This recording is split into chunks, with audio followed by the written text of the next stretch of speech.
প্রিয় বন্ধুরা, Adobe Illustrator CS6 এর আজকের টিউটোরিয়ালে আপনাদের সকলকে স্বাগত জানাচ্ছি মুক্ত আইডির পক্ষ থেকে। আমি সাইফুল ইসলাম। বন্ধুরা, আজ আমরা যে কাজটি দেখব, অর্থাৎ বিভিন্ন কোম্পানির আমরা লোগো দেখতে পাই, লোগো কিভাবে ডিজাইন করা যায় সেই কাজটি আজকে আমরা দেখতে যাচ্ছি। লোগো হলো এমন একটি ব্যাপার যে কোম্পানির একটি ইউনিক আইডেন্টিটি, অর্থাৎ একক আত্মপরিচয়। তো এই জন্য একটি লোগো তৈরি একটি কোম্পানির জন্য খুবই জরুরি ব্যাপার, এবং অনেক সময় ডিজাইনাররা বেশিরভাগ সময় এরকম লোগোর অর্ডার পেয়ে থাকেন।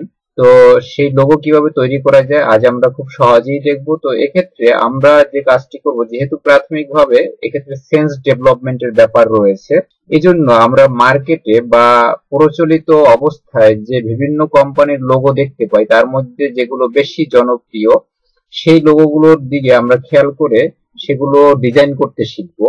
যখন এগুলো আস্তে আস্তে ডিজাইন করতে শিখবো তখন আমাদের মধ্যে একটি ধারণা তৈরি হবে কিভাবে একটি নতুন লোগো তৈরি করা যায়, এবং সেটা আমাদের পরবর্তীতে সেন্স ডেভেলপমেন্ট করতে সহায়ক হবে বলে আমার দৃঢ় বিশ্বাস। তো বন্ধুরা, আজ আমরা পরিচিত একটি কোম্পানির লোগো তৈরি করে আপনাদেরকে দেখাচ্ছি। উপরে আপনারা দেখতে পাচ্ছেন আমরা দুটো কোম্পানির লোগো ইন্টারনেট থেকে ডাউনলোড করে এখানে এনে রেখেছি। একটি হলো মোবাইল ফোন কোম্পানির রবির লোগো, আর একটি হলো গুগল ক্রোম ব্রাউজারের লোগো। আমরা আজ এই রবির লোগো তৈরি করা দেখব। তো চলুন কাজ শুরু করা যাক। আপনারা যারা আমাদের বিগত পর্বগুলো শুরু থেকে দেখে এসেছেন তাদের বেশ কিছু টুল সম্বন্ধে বেশ ভালো ধারণা হয়েছে বলে আমি আশা করি। তো আসুন এবারে আপনারা এখানে জানেন যে রেক্ট্যাঙ্গেল টুল যে অপশনটি রয়েছে তার সাথে একটি টুল রয়েছে পলিগন টুল। আমরা এটি সিলেক্ট করছি। সিলেক্ট করার পর আমাদের যে এই ওয়ার্ক স্পেসটি, অর্থাৎ যেখানে আমরা কাজ করে থাকি, এখানে যখন মাউসের মাধ্যমে একটি ক্লিক করছি, ক্লিক করার সাথে সাথে আমরা এখানে একটি পপ আপ ডায়ালগ বক্স দেখতে পাচ্ছি।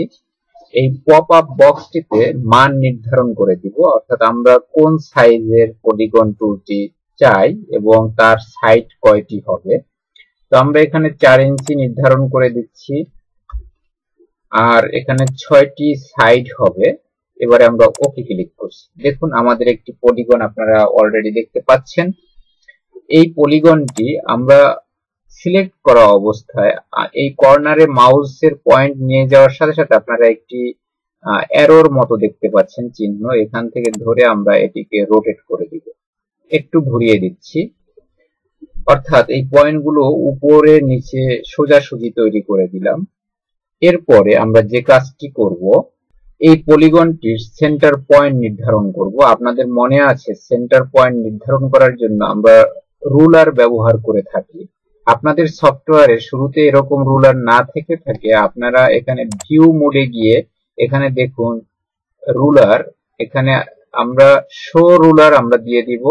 এখন এখানে রুলার দেয়া আছে, যদি হাইট রুলার দেই তাহলে এটি থাকবে না।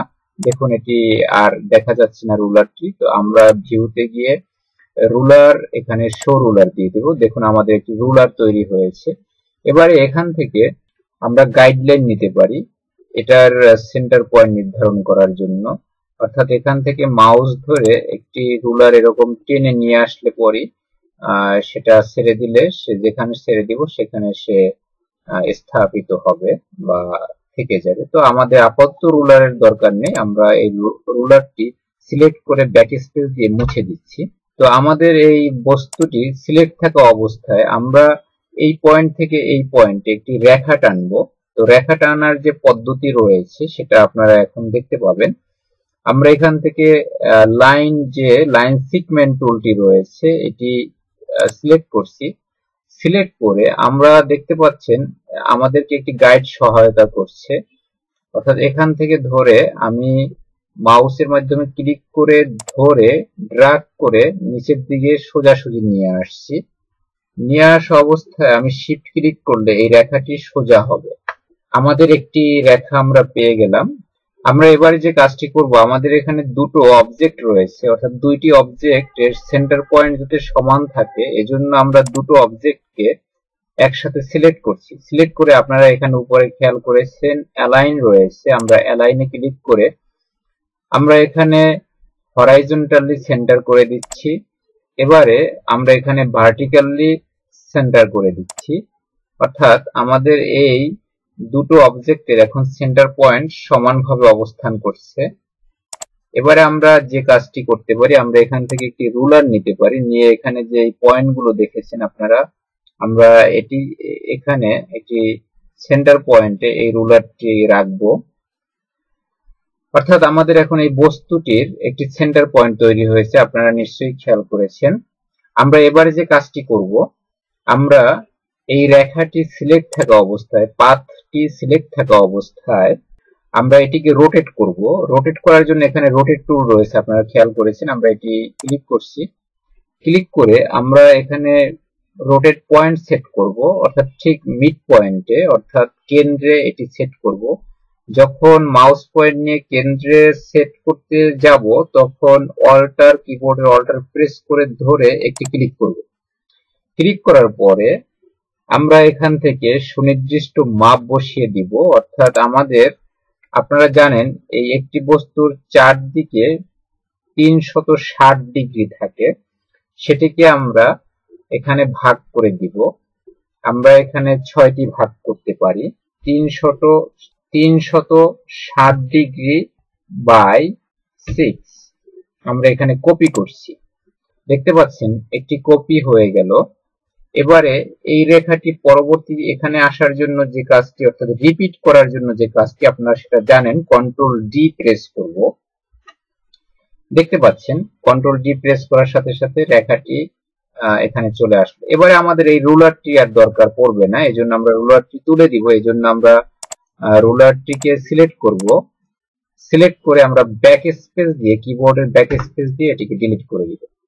দেখতে পাচ্ছেন আমাদের এখানে যে বস্তুটি 6টি অংশে বিভক্ত হয়েছে, অর্থাৎ এখানে এখন পর্যন্ত এটাকে ডিভাইড করা হয় না, ভাগ করা হয় না। আমরা এবারে ভাগ করব। তো দুটো বস্তু সিলেক্ট থাকা অবস্থায় ভাগ করার যে পদ্ধতি আপনারা জানেন, সেক্ষেত্রে আমরা পাথফাইন্ডার অপশনে যাব। আপনারা যাদের পাথফাইন্ডার অপশন এখানে না থাকবে, তারা উইন্ডোজ মেনু থেকে পাথফাইন্ডার চেক মার্ক করে দিয়ে এখানে চলে আসবে। আমাদের এখানে পাথফাইন্ডার রয়েছে। পাথফাইন্ডার অপশনে গিয়ে আমরা এখানে দেখতে পাচ্ছেন ডিভাইড, ডিভাইডে ক্লিক করার সাথে সাথে এটি ডিভাইড হয়ে গেছে, ভাগ হয়ে গেছে, কিন্তু ভাগ হয়ে এটি গ্রুপ আকারে রয়েছে। আমরা এটিকে আনগ্রুপ করে দিব। আনগ্রুপ করার নিয়ম হলো, আমরা মাউস পয়েন্টের ডান বাটনে ক্লিক করে এখানে আনগ্রুপ সিলেক্ট করে দিব। আমাদের এটি এখন আনগ্রুপ হয়েছে, আপনারা খেয়াল করেছেন নিশ্চয়ই। এবারে আমরা যে কাজটি করব, আমাদের এই অংশগুলো এখন সম্পূর্ণ পার্ট পার্ট হয়ে ডিভাইড হয়েছে। আমরা এখান থেকে এই অংশটি ধরে আমরা এখান থেকে উপরে তুলে দিব। তুলে দেওয়ার ক্ষেত্রে আমরা শিফট কি চেপে ধরলে এটি সোজাসুজি বসে যাবে। আপনারা অলরেডি খেয়াল করেছেন এটি এখন এই রবির লোগোর শেপ নিয়েছে। এবারে আমরা যে কাজটি করব, এই প্রত্যেকটি অংশে কালার ফিল করে দিব। কালার ফিল করার যে পদ্ধতি, সেটি হলো, আমরা এই প্রত্যেকটি অংশ সিলেক্ট করব। সিলেক্ট করার পরে আমরা এখান থেকে কালার বক্স থেকে কালার নিতে পারি, অথবা আমরা হুবহু কালার দেওয়ার জন্য এখানে যে কাজটি করতে পারি, আমরা এখানে আইড্রপার টুল ব্যবহার করে আমরা এখানে কালার দেখিয়ে দেওয়ার সাথে সাথে দেখুন সেই কালারে পূর্ণ হয়ে গেল। আমরা পরবর্তী বক্সটি সিলেক্ট করব। সিলেক্ট করার জন্য সিলেকশন টুলে যাব, এখানে ক্লিক করছি, পরবর্তী বক্সটি সিলেক্ট হলো। এবারে আবার ঠিক আইড্রপার টুল নিয়ে আমরা পরবর্তী কালারটি দেখিয়ে দেওয়ার সাথে সাথে একটি ক্লিকের মাধ্যমে দেখুন এটি পূর্ণ হয়ে গেল। ঠিক এই সেম কাজটি আমরা এখন দ্রুততার সাথে করছি।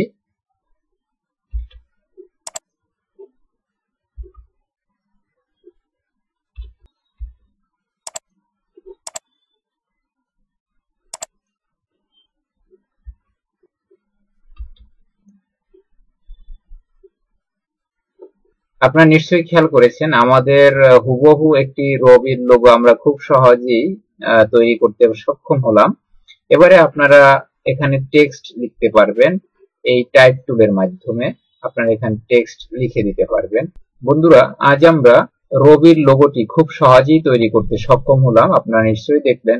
পরবর্তী ভিডিওতে আমরা গুগল ক্রোমের লোগোটি তৈরি করা দেখাবো। বন্ধুরা, আমাদের সাথে থাকুন। এরকম মজার মজার কাজ শেখার জন্য আমাদের চ্যানেলটি সাবস্ক্রাইব করুন এবং আমাদের ভিডিওটি ভালো লেগে থাকলে নিচে লাইক বাটনে লাইক করুন। আমাদের ভিডিওগুলো বন্ধুদের সাথেও শেয়ার করতে পারেন, শেয়ারের মাধ্যমে আপনার মূল্যবান মতামত জানিয়ে আমাদের কমেন্টস বক্সে কমেন্ট করুন। আপনাদেরকে অসংখ্য ধন্যবাদ জানিয়ে আজকের মতো এখানেই শেষ করছি। আল্লাহ হাফেজ।